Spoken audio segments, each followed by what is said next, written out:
정프로 스포츠 분석 채널에 방문해 주셔서 감사합니다. 저희 채널은 라이브 스코어, YG 토토, 배트맨 토토에서 제공되고 있는 스포츠로만 분석 공유하고 있습니다. 무엇보다 적중률을 높이고 싶으신 회원분들은 정프로 가족방에 입장해 보시면 보다 확실한 정보를 쉽고 빠르게 받아보실 수 있습니다. 거짓으로 말씀드리는 게 아닙니다. 일주일만 참여를 해보시면 정프로 분석방은 다른 곳과 다르다는 걸 확실히 느끼실 수가 있습니다. 정프로 최종 조합이 궁금하신 분들은 영상 하단 고정 댓글 확인해 보시면 입장 링크가 있습니다. 클릭 후 입장해 보시면 됩니다.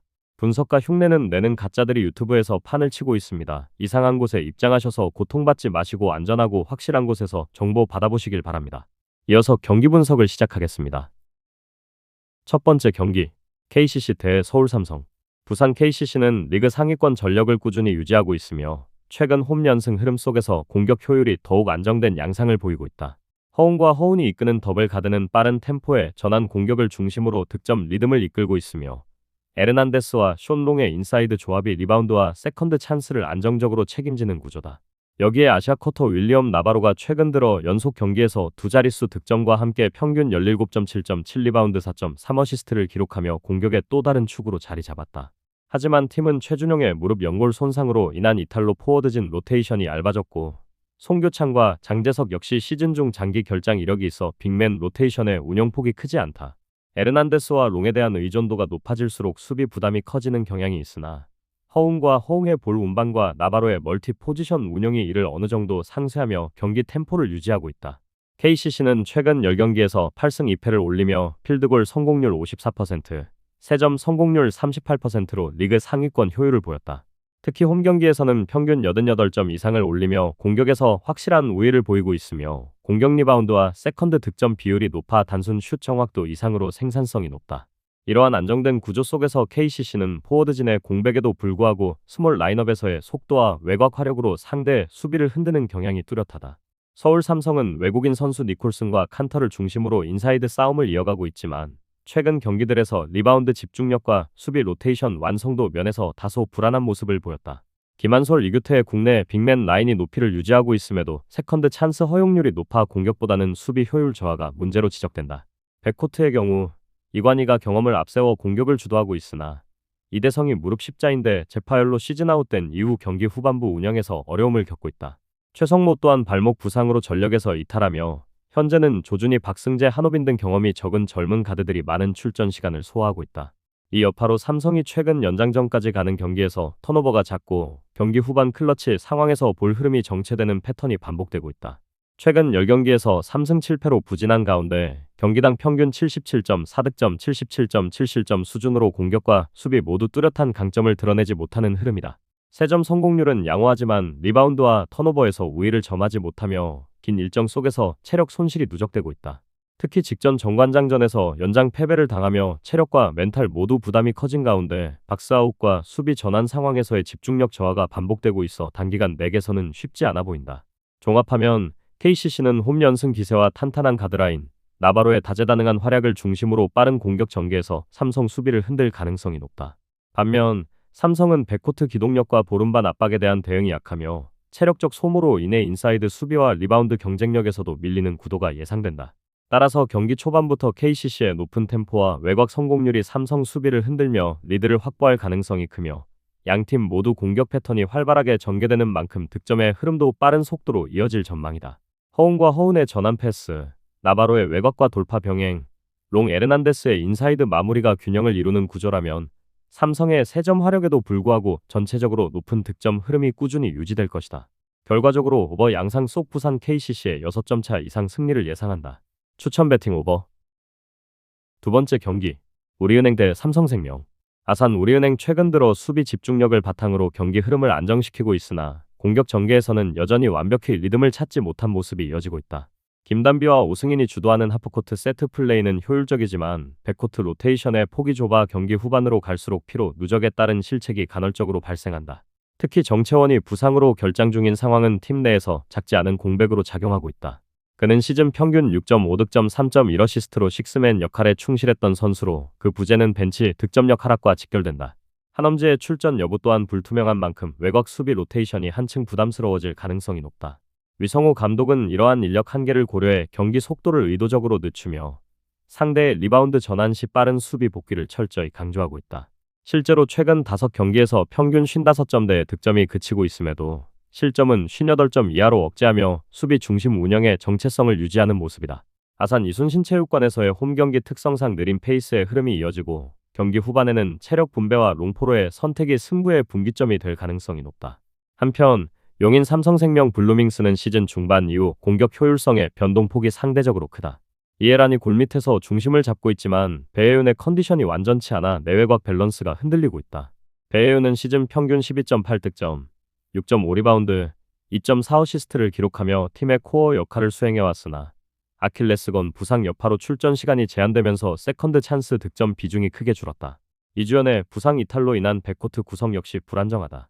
조수아와 윤혜빈이 번갈아 볼 핸들러를 맡고 있으나 두 선수 모두 경기 운영보다 득점 성향이 강해 볼 소요 시간이 늘어나며 턴오버가 증가하는 경향을 보인다. 최근 5경기 평균 실책이 16개에 달한 점은 팀 전체 페이스를 저하시키는 주요 요인으로 작용한다. 원정 경기에서는 패스트 브레이크 시도 비율이 줄고 세트 오펜스 집중도가 높아지면서 전체 득점이 눈에 띄게 감소한다. 이해란의 득점 의존도가 과도하게 높아질 경우 상대의 수비 집중 견제를 받기 쉬워 경기 후반부에 공격 전개가 단조로워지는 패턴이 반복되고 있다. 이를 보완하기 위해 강유림의 외곽 슛 활용도가 상승하고는 있지만 팀 전체 야투 효율이 40% 중반에 머물러 득점 기대치는 높지 않다. 결국 이 경기는 양팀 모두 빠른 템포보다는 수비와 리바운드 집중도를 통한 안정적 운영을 지향할 가능성이 높다. 아산 우리은행은 홈코트의 응집력과 구조화된 수비 전술로 상대의 실책을 유도할 것이며 용인 삼성생명은 이해란 중심의 인사이드 공략으로 균형을 맞추려 할 것이다. 그러나 두 팀 모두 인력 부재와 경기 템포에 느림이 맞물려 득점이 폭발할 가능성은 낮다. 아산 우리은행의 김단비가 경기 흐름을 읽는 능력으로 페이스를 조절하더라도 외곽에서의 유효 슈팅 확률은 다양성을 확보하기 어렵고 삼성생명 역시 배혜윤의 완전한 복귀가 아닌 이상 골밑에서의 우위를 지속하기 힘들다.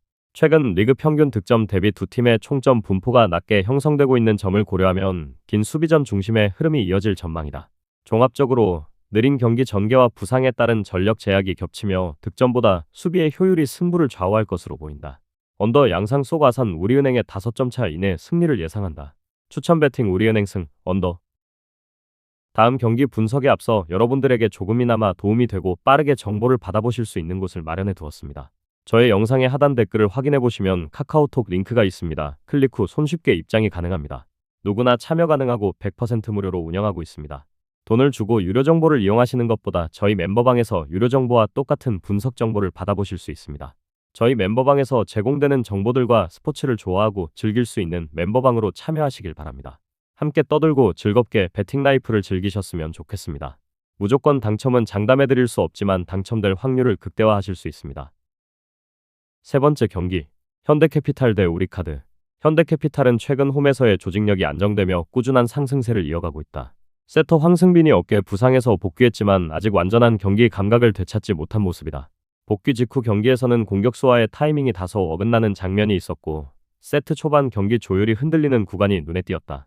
그러나 이준엽과의 병행 운영을 통해 리스크를 분산시키며 세트 중반 이후부터는 점차 호흡이 맞아가는 흐름을 보이고 있다. 현대캐피탈은 레오를 중심으로 한 공격 패턴이 여전히 강력하며 허수봉이 리시브 라인을 안정적으로 유지해 전체적인 밸런스를 잡고 있다. 최근 경기에서는 불필요한 범실을 줄이면서 짧은 랠리 중심의 효율적인 득점 구조를 만들어가는 점이 긍정적으로 평가된다. 세터 불안 요인이 남아있지만 팀 전체의 수비 집중도와 블로킹 연계가 탄탄하게 유지되고 있어 작은 점수차 승부에서 강점을 보일 가능성이 높다. 우리카드는 미들블로커 이상현의 결장으로 중앙 블로킹 라인에서 힘이 떨어지는 모습이다. 조근호가 대체 출전하며 활약을 이어가고 있으나 네트 근처에서의 타이밍 조율이 매끄럽지 않아 상대 속공 대응에서 허점을 보인다. 아라우조는 여전히 공격의 핵심으로 활약하고 있지만 득점 집중 구간 이후 범실이 늘어나 경기 후반으로 갈수록 효율이 떨어진다. 특히 최근 몇 경기에서는 공격이 한쪽으로 쏠리면서 리시브가 흔들릴 경우 후위 라인의 디그가 제 역할을 하지 못하는 경우가 많았다. 세트 초반에는 파괴력 있는 공격으로 주도권을 잡기도 하지만 현대캐피탈의 리시브 안정 후에는 강한 서브에 밀리며 점차 흐름이 기울어지는 양상이 반복되고 있다. 여기에 중앙과 측면을 함께 수비해야 하는 피로도가 누적되면 세트 후반 연속 실점으로 이어질 위험이 크다. 이번 경기는 양팀이 다득점 싸움보다는 안정적인 운영을 통한 세트별 세밀한 점수 관리 싸움으로 전개될 가능성이 높다. 현대캐피탈은 초반 세터 불안이 있더라도 조직적인 블로킹과 안정된 수비력으로 상대의 단발적 공격을 효율적으로 제어할 수 있을 것으로 보인다. 우리 카드가 공격에서 큰 폭의 변화를 만들 가능성은 낮아 세트당 점수 차이가 많지 않은 접전 흐름이 예상된다. 전체적으로 경기 페이스가 길게 늘어나기보다는 짧은 랠리가 주를 이루며 안정적인 수비 중심의 경기 양상이 될 전망이다. 언더 양상 속 현대캐피탈의 승리와 핸디캡 승리를 예상한다. 추천 배팅 현대캐피탈 승. 네 번째 경기. 흥국생명 대 IBK기업은행. 흥국생명은 이나연의 복귀 이후 레베카를 중심으로 한 공격 루틴이 완전히 자리를 잡았다. 센터라인의 속공 비율이 오름세를 보이고 있으며 세트 중반 이후에 전환 공격 완성도가 눈에 띄게 향상되었다. 라셈의 최근 경기 공격 결정률도 안정적으로 회복되며 상대 수비를 견제하는 효과를 내고 있다. 이다연의 빠른 블로킹 가담과 김미연, 김다솔의 리시브 라인 안정 또한 전체 밸런스 유지에 중요한 역할을 한다.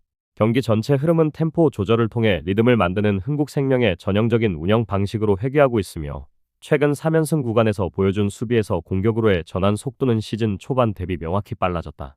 세트 후반으로 갈수록 실책이 감소하는 패턴 또한 긍정적이다. IBK기업은행은 김하경의 복귀가 긍정적 요소로 작용하지만 아직 100% 컨디션은 아니며 경기 중반 이후 교체 투입 가능성이 높은 상황이다. 여우현 감독은 세터 운용을 분할적으로 가져가겠다는 의지를 내비쳤으나 김하경의 안정된 토스 타이밍이 완벽히 복귀하지 않은 이상 공격 효율의 균형을 잡는 데는 시간이 더 필요하다. 레프트 육서영의 컨디션 저하로 황민경이 대체 선발로 나설 예정이며 이는 안정적인 리시브를 보완하는 선택이나 공격 전개에서는 다소 단조로워질 위험이 있다. 디그 효율과 수비 집중력은 리그 상위권 수준을 유지하고 있으나 강도 높은 리시브 이후의 세컨볼 처리 능력에서 전력 차이가 발생하고 있다. 따라서 이번 경기는 수비로 버티는 비중이 높아질 가능성이 크며 세터 라인의 완성도에 따라 세트 초반 흐름이 갈릴 전망이다. 종합적으로 양팀의 전력 간 균형은 세터 구성을 중심으로 한 조직력에서 갈린다. 흥국생명은 공격 루틴의 효율화와 선수 간 연결성이 정점에 이르렀고 IBK기업은행은 체력적 기술적 회복 단계에 머무르고 있다. 흥국생명이 홈에서 보여주는 안정된 경기 운영과 세트 막판 집중력을 고려하면 경기의 주도권은 일찍부터 확보될 가능성이 높다. IBK기업은행이 리시브에서 버티더라도 공격 전달에 불안정이 누적되며 후반으로 갈수록 밀리는 전개가 예상된다. 결국 경기 전체 득점은 활발한 공격 교환으로 이어질 것으로 보이며 오버 양상 속 흥국생명의 승리와 핸디캡 승리를 예상한다. 추천 배팅 흥국생명 승, 오버. 저의 영상이 마음에 드셨다면 구독과 좋아요, 알림 설정 해주시면 저에게 큰 힘이 됩니다. 추가적인 조합픽과 다양한 경기에 대한 세부적인 분석과 결과가 궁금하신 분들은 영상 하단의 댓글창 꼭 확인해 주시길 바랍니다. 스포츠 토토가 처음이신 분들 혹은 적중률이 낮으신 분들께서는 멤버방 적극적으로 추천드리고 멤버방 입장하시면 분석 비교부터 해보시길 바랍니다. 멤버방에 다양한 픽스터 분들이 많이 있으니 도움을 받아서 수익을 극대화하는 것도 괜찮은 방법일 수 있습니다. 그러니 며칠 지켜보신 후 마음에 드는 조합픽 탑승하는 방법도 좋을 수 있습니다. 누누이 말씀드리지만 스포츠는 절대로 운으로 하는 게임이 아닙니다. 이제는 스포츠도 전문 분야가 존재합니다. 오늘도 저희 영상을 시청해주셔서 정말 감사합니다. 구독과 좋아요 한 번씩만 부탁드리며 저는 다음 영상에서 인사드리겠습니다.